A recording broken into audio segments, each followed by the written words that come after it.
Assalamualaikum warahmatullahi wabarakatuh. Bagaimana kabarnya hari ini teman-teman? Pada video kali ini saya akan membahas tentang desain pembelajaran daring dan bauran dengan menggunakan strategi pembelajaran discovery learning yang dipadukan menggunakan digital storytelling pada mata kuliah, pengajaran dan pembelajaran daring dan bauran.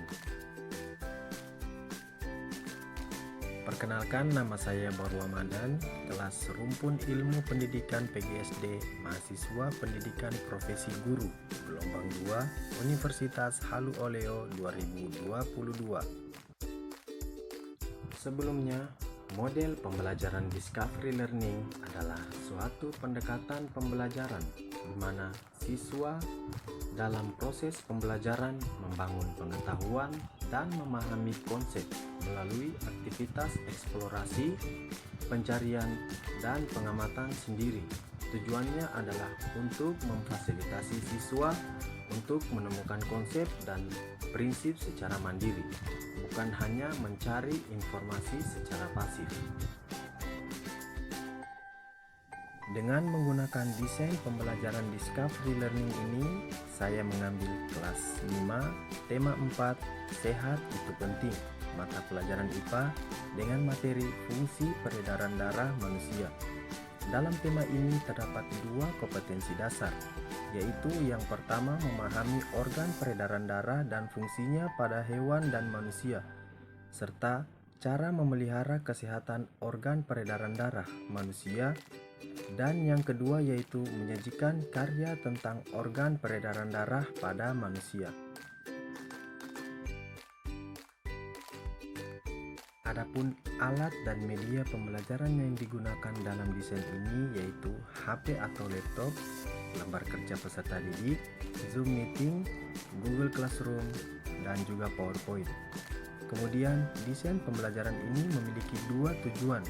Yang pertama, dengan kegiatan mengamati cerita fungsi peredaran darah manusia dengan digital storytelling, peserta didik dapat menjelaskan peredaran darah dan fungsinya pada manusia secara rinci. Kemudian, tujuan yang kedua, dengan kegiatan berdiskusi, peserta didik dapat menjelaskan cara kerja organ peredaran darah secara rinci. Desain pembelajaran ini menggunakan strategi pembelajaran discovery learning, yang dimana dalam strategi ini memiliki 6 tahap pembelajaran. Yang pertama yaitu pemberian stimulus yang dilakukan secara online. Pada tahap ini, guru menampilkan video pembelajaran berbasis digital storytelling dengan melakukan share screen. Kemudian, peserta didik mengamati video yang berisi kasus yang berkaitan dengan fungsi peredaran darah pada manusia. Video tersebut berisi tentang bagaimana cara kerja peredaran darah pada manusia dan juga organ-organ yang berhubungan dengan sistem peredaran darah. Tujuannya yaitu agar peserta didik memiliki keterkaitan atau rasa penasaran terhadap materi yang diberikan. Kemudian langkah yang kedua yaitu identifikasi masalah atau problem statement yang dilakukan secara online. Pada tahap ini, peserta didik yang aktif dalam menemukan masalah atau inti masalah pada kasus yang disajikan. Kemudian membuat hipotesis atau jawaban sementara peserta didik. Berdasarkan pengetahuan awalnya yang berkaitan dengan peredaran darah dan juga fungsinya. Kemudian, setelah itu, guru membagi peserta didik ke dalam beberapa kelompok secara heterogen untuk mendiskusikan kembali pandangan awal mereka yang berkaitan dengan jawaban masalah bersama dengan anggota kelompoknya.